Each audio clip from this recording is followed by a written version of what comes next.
Chers auditeurs, Dear listeners, bonjour. welcome to Comme d'Archi Podcast Season 6. Saison 6, dans le monde fascinant des architectes. And in the architectural projects. Je suis Anne-Charlotte Deponte, passionnée d'architecture et docteur des universités en histoire de l'archi. I am one of the spokespersons of Anne-Charlotte, who is a PhD in architecture history. Merci. Thank you D'être avec moi aujourd'hui. to be with us today. Et And maintenant, now, lundi en français, place au talent. and Wednesday, let's talk projects. In English, of course.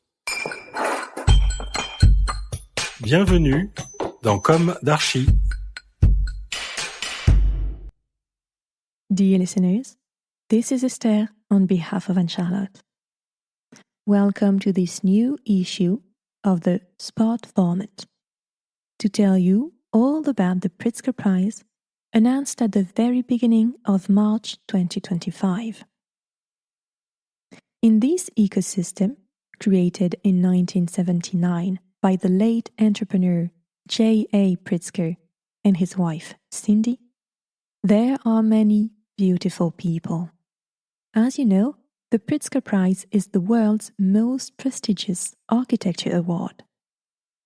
Each year, the prize honors one or more living architects whose work demonstrates a combination of talent, vision, and creativity.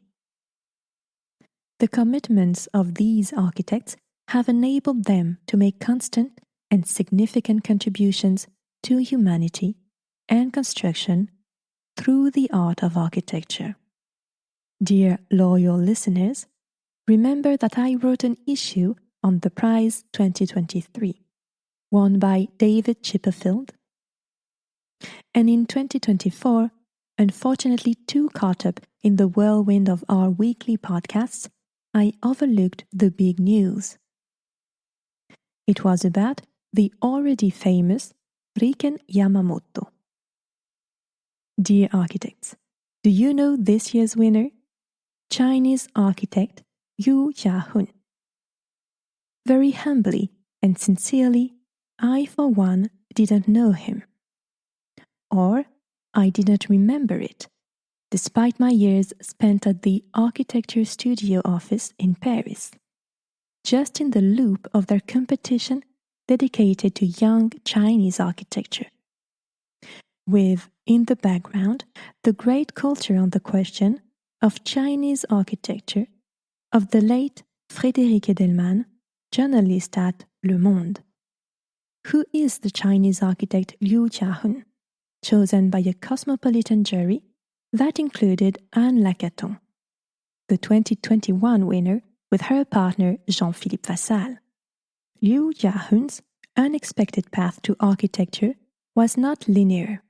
He was born in 1956 in Chengdu, People's Republic of China.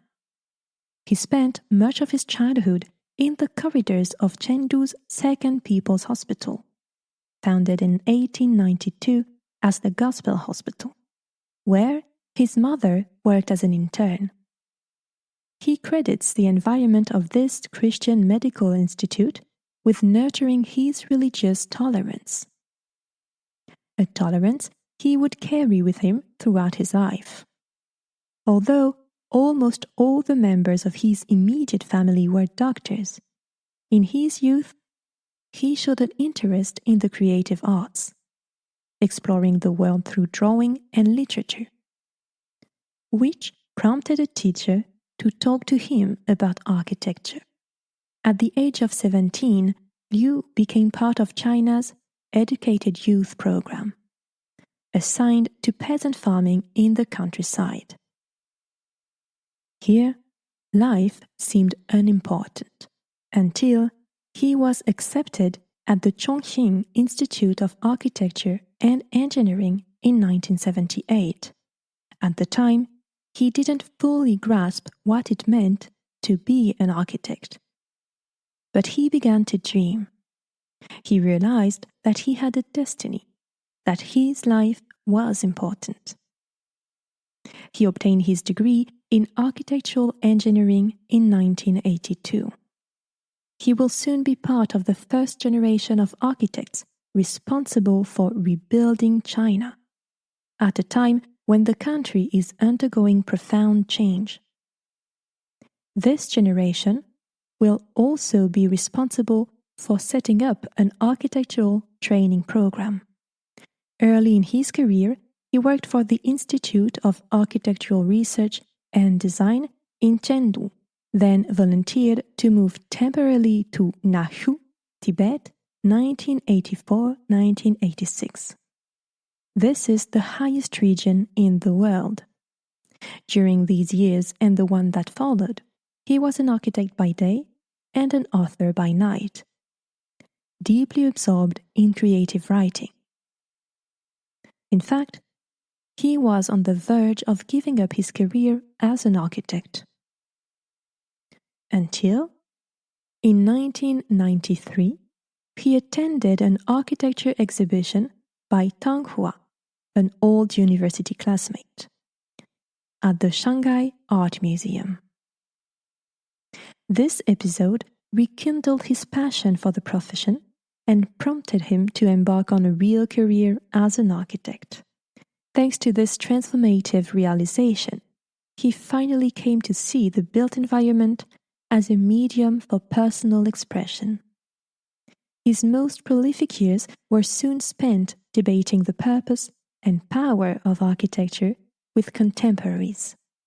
I quote, "I always aspire to be like water, to enter a place without wearing a fixed form of my own, and to infiltrate the landscape. Over time, water solidifies, becomes architecture, and perhaps even the highest form of spiritual creation. Yet, it retains all the qualities of this place, the good and the bad." Liu Jiakun thus integrates the idea of otherness. He founded Jiakun Architects in 1999 in Chengdu, firmly defending the transcendent power of architecture, while understanding that it is a learning process. What else? Tell me. Here, I discover the transcendental embodiment of a discipline that fascinates and questions me to no end. Identity is as much about the individual as it is about the collective sense of belonging to a place, he says. He revisits Chinese tradition without a nostalgic or ambiguous approach, but as a springboard for innovation, reads the 2025 jury citation. Liu Jiakun creates a new architecture that is at once a historical document, an element of infrastructure, a landscape, and a remarkable public space, they describe. I'm delighted to discover this talent. How do you feel about it? Thanks to an exceptional body of work of great consistency and consistent quality, Liu Jiakun imagines and builds new worlds, free from any aesthetic or stylistic constraints. Instead of a style, he has developed a strategy that never relies on a recurring method, but rather on assessing the specific characteristics and requirements of each project. For us, this is reflected in what we call attention to context. Liu Jiakun, for his part, takes present realities and manipulates them to the point of offering a whole new scenario of everyday life. Beyond knowledge and technique, it adds common sense and wisdom to the designer's toolbox. Two qualities we undoubtedly lack so much here in the West. The built environment is often pulled in opposite directions: density or sprawl. While density seems to be a more sustainable solution for people to live together, Liu Jiakun rethinks the fundamentals of density through cohabitation, developing an intelligent solution that balances the opposing forces at play. Through transformative projects such as West Village in Chengdu, he is reshaping the paradigm of public spaces and community life. He is inventing new ways of living together, independent and shared, in which density is not the opposite of an open system. Indeed, when you look at the photos of this project, you get the impression that it has pushed back neighborhoods of dense minerality by creating an open space on the inhabited periphery to include use value and mixed use. It also allows for adaptation, expansion, and reproducibility. Liu Jiakun values and welcomes the life that inhabitants bring to his projects, creating an architecture activated by its audiences.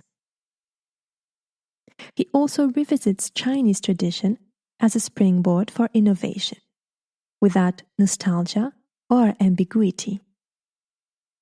For him, identity refers to a country's history, the traces of its cities, and the vestiges of its communities. At the same time, he integrates local and global dimensions with unprecedented results. In his subtle and memorable museums, the Suzhou Museum of Imperial Kiln Brick or the Xuanfang Museum in Chengdu, he creates a new architecture that is at once a historical document, an infrastructure, a landscape, and a remarkable public space. In the Hu Puiqian Memorial in Chengdu, he understands that identity is a question of both collective and personal memory, brilliantly elevating the individual perspective as a fundamental element of placemaking, in order to bring memory to life. Liu Jiakun also seeks a level of technology that is neither high nor low, but rather appropriate, based on local wisdom as well as the experience of local people.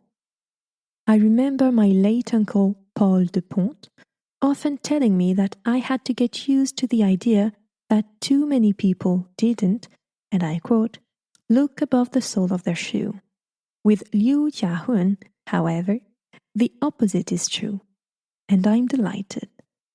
For, from his blend of local, national, international, and historical influences, an architecture emerges that is anchored in its site and its time, and that is perfectly coherent to the millimeter. Hats off to the artist. Dear listeners, thank you for tuning in. See you next week for a new issue in English. And until then, take care of yourselves. Goodbye.